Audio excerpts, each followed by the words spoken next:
Somebody told me that our Monday lecture was not recorded. It was recorded without sound. So I'm going to try to kind of go over the same thing again, just to keep it for posterity, for the poor online students.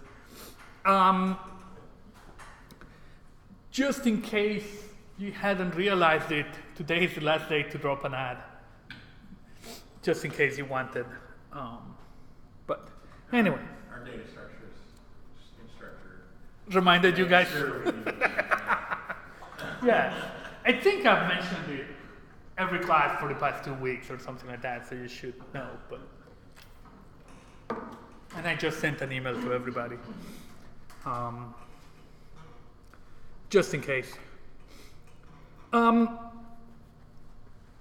the material is about using objects. Let me close the door.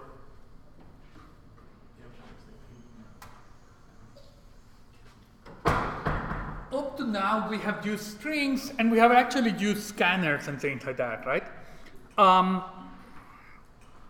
Today, we are going to use, besides those things, point, rectangle, and dimension. AWT used to be the graphic libraries for Java. They still are, but now there is Swing and something else, JavaFX. But they still, a point represents a 2D point on the plane, on the Cartesian plane. A rectangle has a 2D point, the x and y, and width and height, and the dimension just has the width and height. We normally import them, and I'm just going to import the point and play with it in Java repo. What happens if you don't do that import?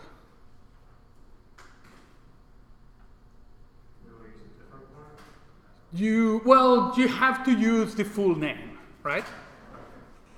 So I could just do java.awt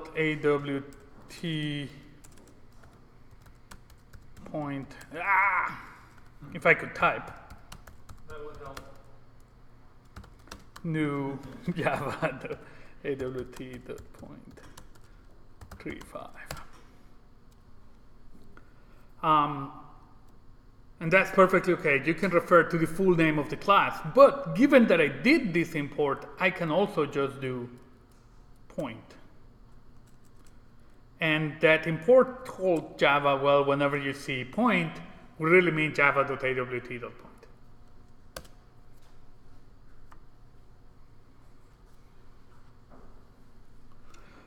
We create objects with the new operator.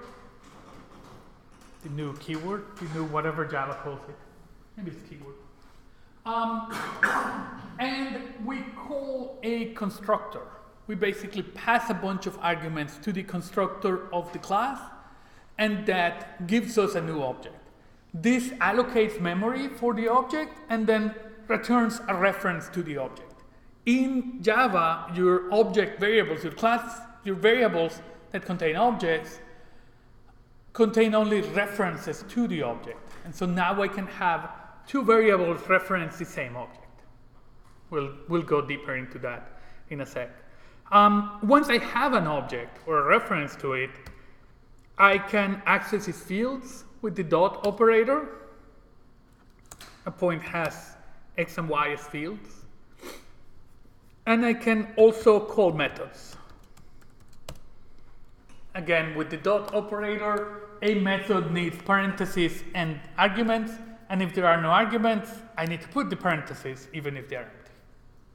Right? So that's how you know whether it was a method or a field.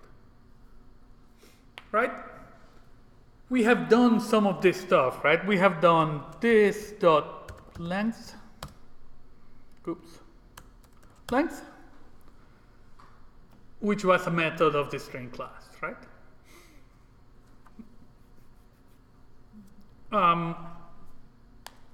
In a way, a lot of the magic is subsumed into this. There is a couple of slightly more magical things that we'll see, but it really is just this. Everything will be objects, and they'll have either properties or either fields or methods, and we call them. And we are kind of going to learn how to do that to a bunch of very useful standard objects. But we are going to start with points because they're easy to see and understand.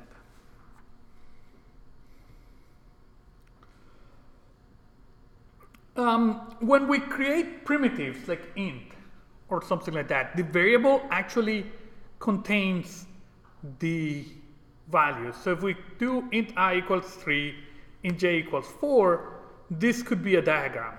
We have I, and inside that the variable is a box. The box contains the actual value, right? With objects, the variable, the box, contains only a reference to the actual object. The actual object lives somewhere in memory. New allocates that memory to that object and gives you the reference. So what's the practical difference for this, right? Well, now you can have two different things referencing the same object. I have my point, P. I can do point P2 equals P, and now this is the exact same object, right? So if I do P dot X equals 10, and print P, I got P with X equals 10 and Y equals 15, Y equals 5. What's going to be P2's X? Same, because they are the same thing, right? They're just two names for the same thing. So P2 has the exact same things. It is the same thing. Does that make sense? I have a sort of unrelated question. That if you have a variable referencing an object, and then you set the variable to reference a different object, is there any way the first object disappear, or? Well, it doesn't necessarily disappear. Your reference to it disappears. Is there any way to reference that same object again without? Only if you had a different name for it, right? You may have, like in this case, right? I have that object, and I have two references to it. I have P and P2. Mm-hmm. So I can set P to be whatever. That's cool. I still have a reference to that object on P2. Yeah, so if you remove the P2 reference. That's okay. I have it in P. If I remove both of them, yeah, that's not nice. Then I have no way of getting back that object ever again. It's dead. Okay.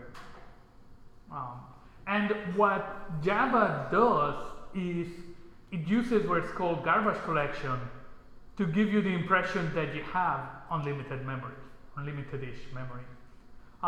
Basically, at some point later in the program, the language runtime, the JVM, is going to go and say, oh, nobody's referencing this object anymore. Nobody can get access to this object, so now I can kill it and mark that memory back as available for the next call. Does that make sense? When that happens, who knows? So it's actually on purpose. You do want to lose references to the objects when you don't use them anymore. Sounds like a good idea to have a backup. If you do it, it's because you didn't need that guy anymore, right? That's the lower the So you don't do a delete operation in Java. You don't do delete. You just simply. You just stop talking about it, and Java will know that you don't need it anymore. Is there a delete operator? Nope. There is something close or something like that. There is kind of a pattern, because many times this is very convenient with memory. Oscar is taking data structures, maybe. Yes. So in C++, you will see in the next, when you take data structures, you have to explicitly deal with pointers. Java kind of abstracts over that. That reference is just a pointer, right? What happens is Java allocates a piece of memory and keeps the address of that memory, which is just a number. That's the reference. That's that magical reference. But right now you don't need to care that it is a memory address. in C++ and C, you do have to care that it is a memory address. For memory, it is very convenient to have garbage collection. For other things, you are still doomed. If you open the file, you are allocating some memory for buffers and things like that. You need to close that file. If you open a network connection, you probably want to close that network connection. If you open a database connection, your database server needs that you are live, so you probably want to close it eventually. And so those kinds of things become slightly harder in Java because you don't do them all the time.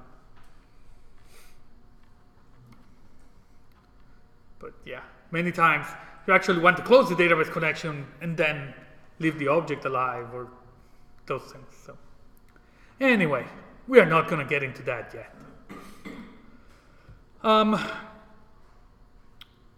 One other important thing, well, let me go in order.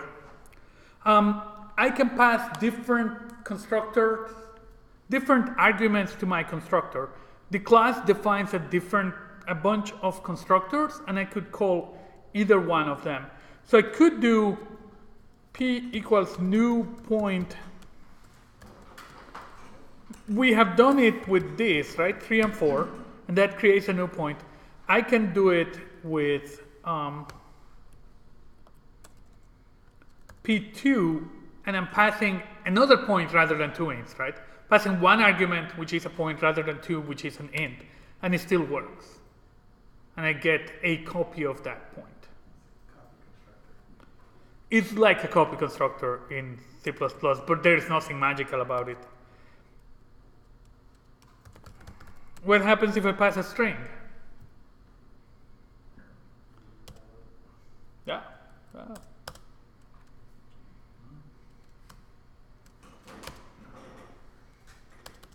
Got confused, yeah, good. Finally parsed it.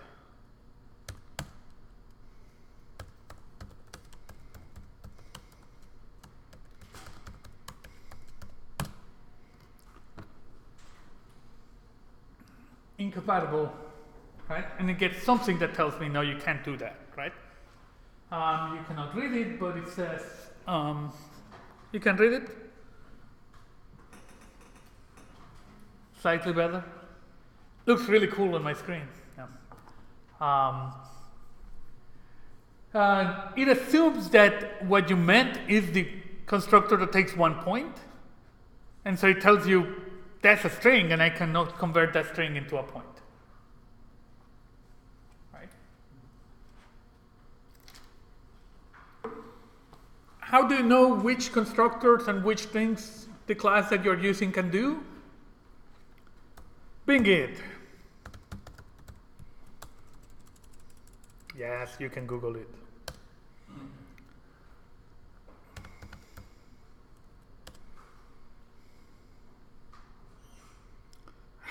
Why? I don't know why both Bing and Google give me Java 7. 8 is the current version. 9 is about to come out. Stop talking about 7, but oh well. They give me 7 by default. Most of this stuff hasn't changed in ages. So this tells me, these are the fields, X and Y, these are the constructors. I can have one with no arguments, and it will create point at 0, 0, or 2 ints, or 1 point. Then these are all the methods that I have.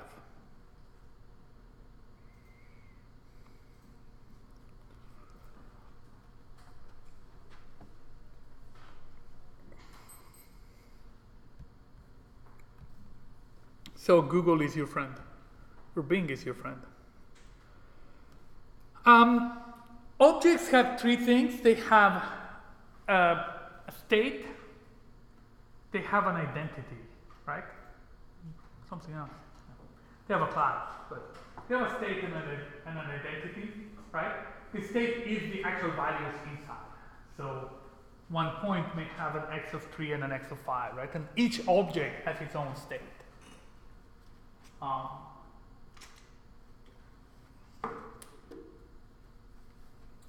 They encapsulate state through their instance variables and behavior through their methods. And the methods will, of course, behave differently depending on the state, right? If I call p.getX, which is a method, I get 10. But if I change the state of the object, now this is going to change, right? And potentially all of its methods are going to change.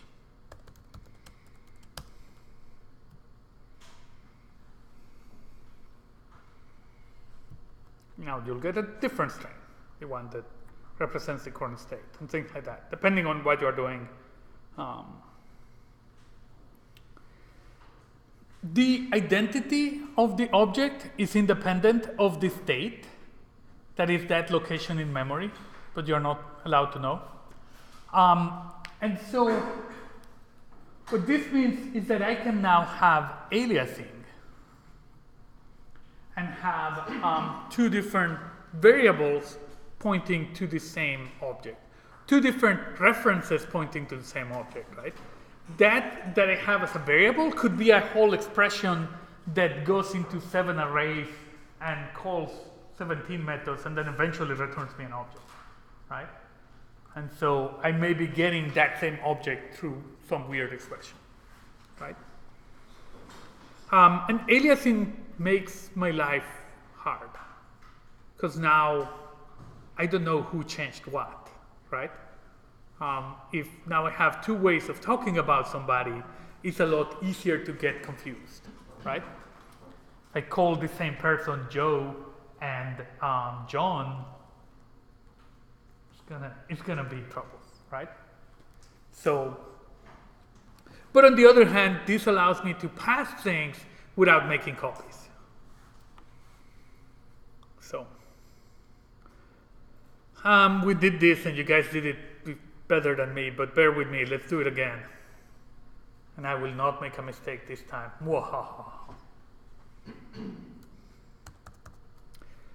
Point pt1 equals new point of 1010, pt2 is new point of 55.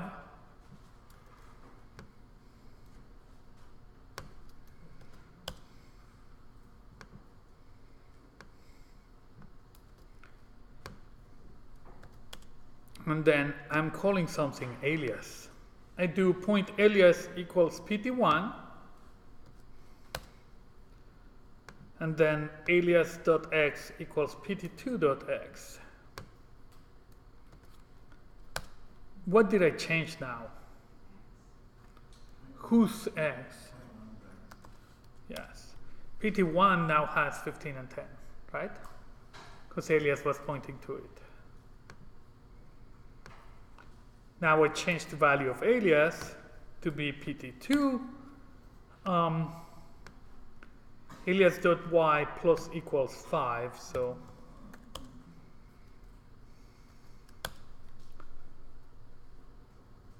now I got 10, right?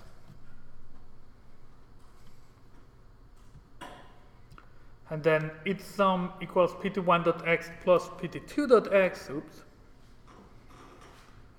That's going to be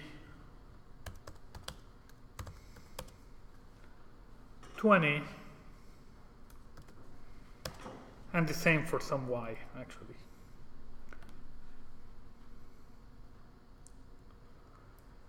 Does this make sense? Are you guys confused enough?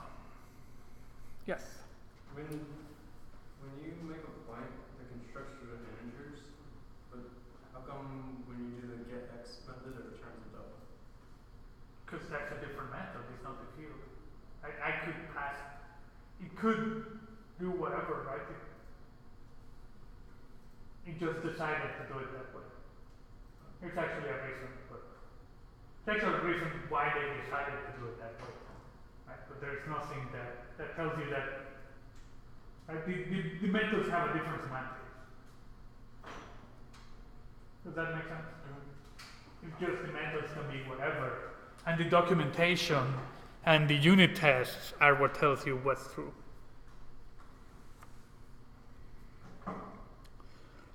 A couple of things. In Java, you always have toString. So I can do p.toString.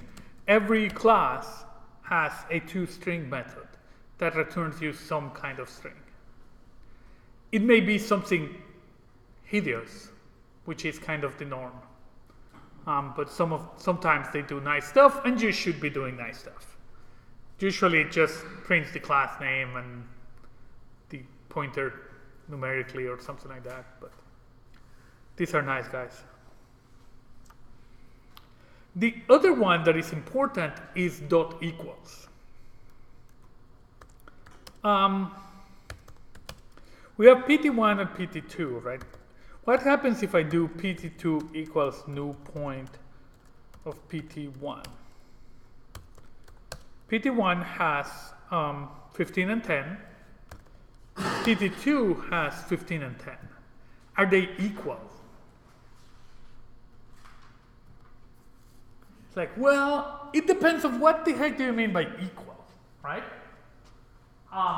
There is two standard definitions of equal. One is they are the same thing, right? Are they the same thing? Yes. No, they're not the same thing. They're two different things, They're distinct points, right? objects. So in fact, equal checks for are they the same thing? And no, they are not. They're two different objects that happen to have the same values, right? You could have a twin, and that's not you, that's your evil twin. No, you, right? You may be indistinguishable unless you add a mole to your lip or something like that, right? But that's not you. There's a separate thing, same as in the real world, right? You could have a factory that produces 1 million pencils. Each pencil is a completely separate object. If you break one, you didn't just break all of them. So it is the same kind of idea. The dot equals method compares those things and tells you whether they are equal. the other definition of equal. Equal only compares the memory location. Equal tells you compares identity. Are they the same object? Right? Yes, they're memory locations, but you're not supposed to know their memory locations. Yeah. Their identity. Their identity. Actually, not in Java, but in other places, you can actually have databases and put the objects in databases and get them out of there, and they have identities. That's not necessarily their memory location. Not in Java, but when you're thinking about objects, you probably want to think of them as identities.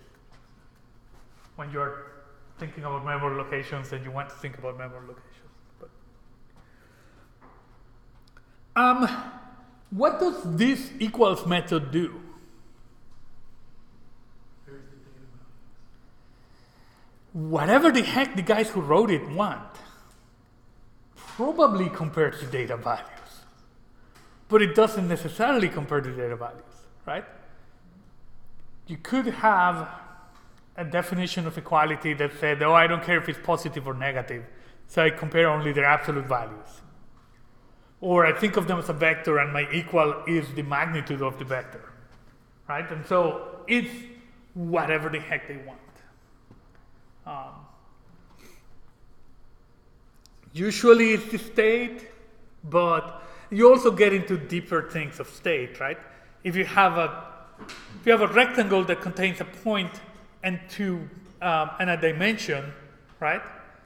Are two rectangles equal when they have the identical points and dimensions, or equal points and dimensions? So there's actually many more layers and kind of definitions of equality. So we normally make two kind of special ones: identity, equal, and dot equals, which is whoever wrote the class wants it to be. That's kind of what it means to be equal. Even in socialism, right? What does it mean for people to be equal? Who knows? Same thing. Yeah, computer science is philosophy.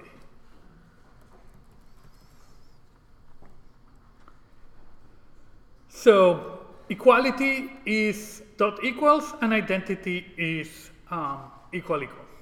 Identities, are they the same object? Let's play a little bit with a rectangle.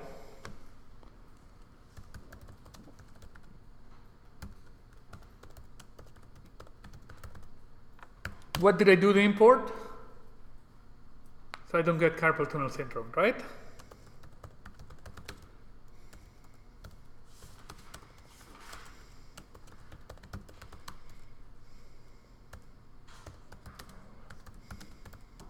Can I do this? No, I can't.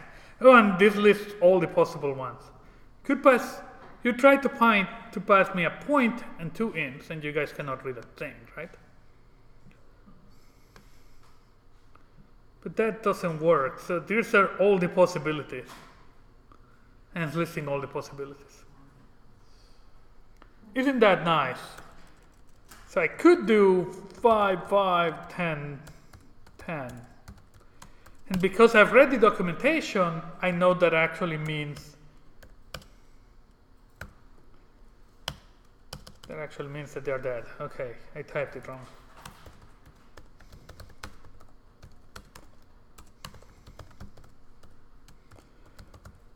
With x and y of 5 and 5 and width and height of 10, 10.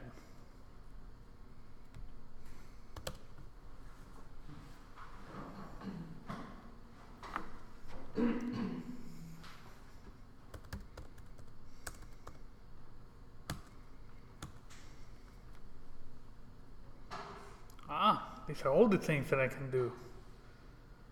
Get point, get location.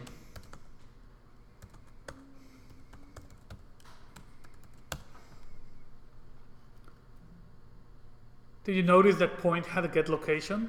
Rectangle also has a get location. That's why they get x returns double, something like that, to make them look the same as other things.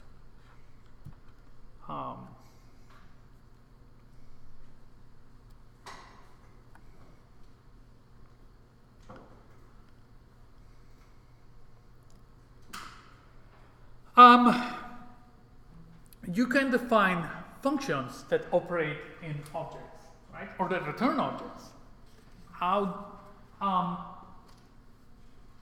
do you do it? You do it the exact same way, right? When you define a function, you put the type that you want to return, and that may be an object type or maybe a primitive type.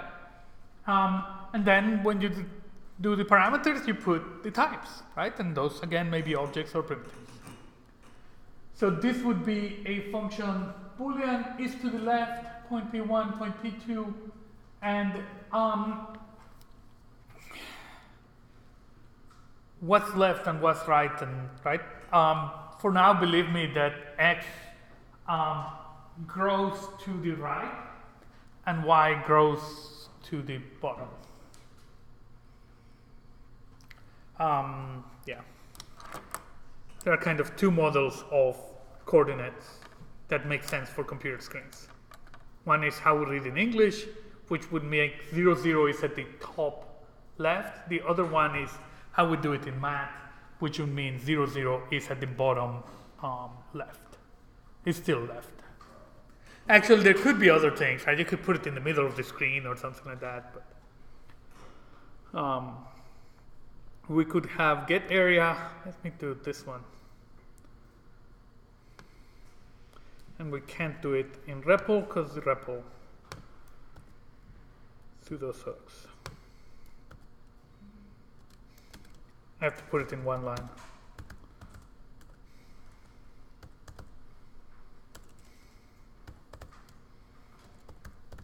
So the area of a rectangle is width times height, right? Once I define this, notice that this is a function, right? Not a method of the rectangle class, so I would call it with get area of R rather than r.getArea, right? Because it's not a method of the rectangle class.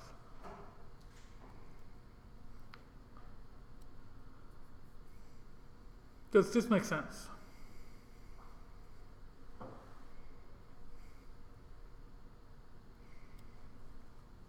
Your assignment, basically, assignment 6, asks you to do this 700 times with slightly varying functions. It's mainly so that after you do 100 of this, you get it, then how you do functions with objects. That did happen. That's kind of the point.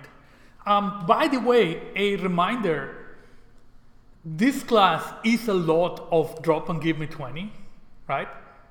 On the other hand, I try to not kill you unnecessarily. Only you know whether you got it or not, right? The assignment has maybe 10 or 8 simple functions, right? If after you are done with the 8th one, with the last one, you're like so bored that you cannot hold your eyes open, that's cool, that's the time to stop. If the last one still gives you trouble and it took you a while to get it, right, what does that tell you? Do another 20, right? That's the only way that you're gonna get muscle memory, you're gonna get your fingers to type code without thinking. Sorry, you had that. How do you print an object to the screen? Can you use the system.out? Well, here's the deal. Every object has a toString method that returns a string. So if you call system.out.println of pt1 or of r, because I know that r exists, what Java does really is calls r.toString to get the string representation, and that's what it prints. So that's why you can do it. So you can use it to print. Yes. Now, what it prints may or may not be pretty. It prints whoever wrote the class decides what toString prints. Right? What toString returns, and so what gets printed. Oh, you define a toString method, and that's okay. Yes. If you don't, Java defines one for you that prints the class name and the horrible number. You're not supposed to know that that's how you define a class. Class T int A.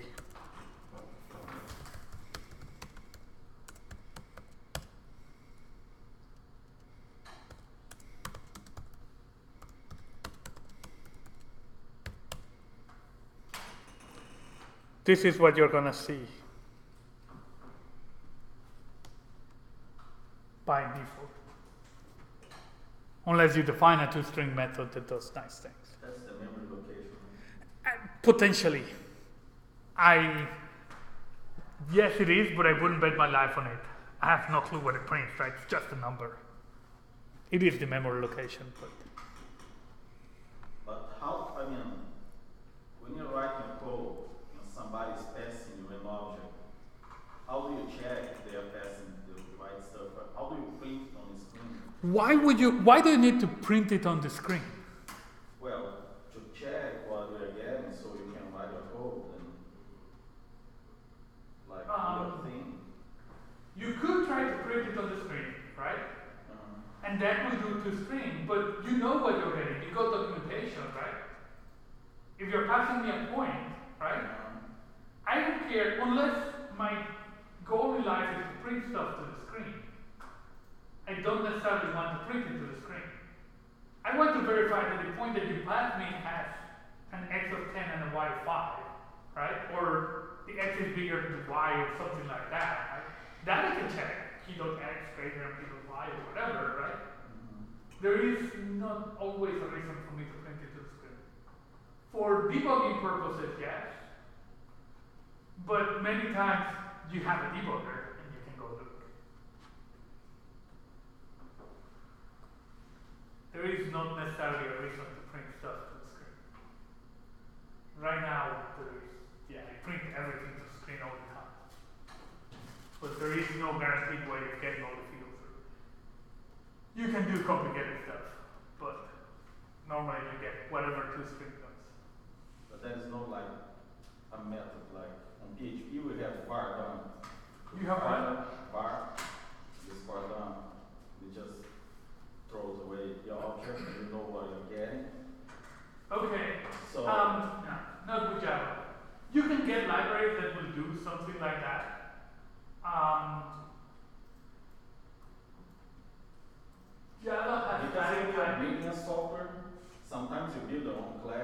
not using like.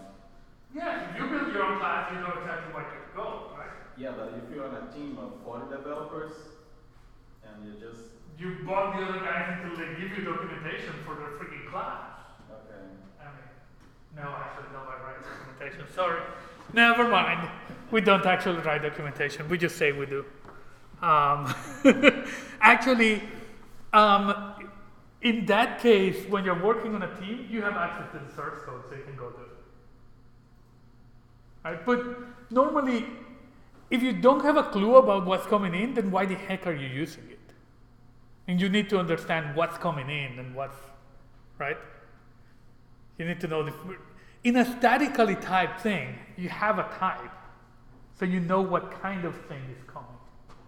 In something like PHP, you're getting a variable, it doesn't have a type.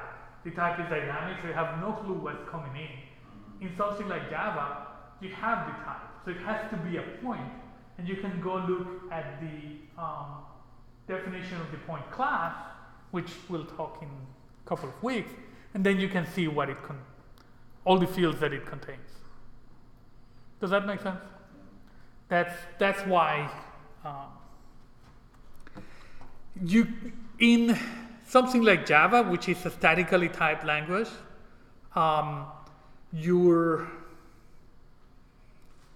that stuff is a pain in the neck where you need reflection. Like in C++, I don't know if you could do it 5 years ago. I think you can now, but you need reflection on horrible things. In Java, you need reflection on horrible things. Whereas in PHP, it's fairly easy because your object is not really an object, it's just a dictionary. In Java, you have classes, so that makes it harder. Actually, your IDE will usually generate your toString for you, if you ask nicely. Control-Shift F17 or something like that. I have no clue. I usually don't do that. But any other questions on this? No? You know Java, you know how to use objects. You're done with assignment 6. Cool. Let me close this thing. I think we were done, right? We're done. Well, just one more thing. When you're passing an object to a function, you're passing a reference to the object, which means that the function can modify the object that you passed. So if that's not what you wanted, be careful. It's a lot easier to make objects that are immutable, that can never change. And then that makes your life so much easier in many ways. But you need to balance that with performance and with the other 20 team members that wrote whatever they felt like. Cool. And let me stop the lecture, and if anybody needs help with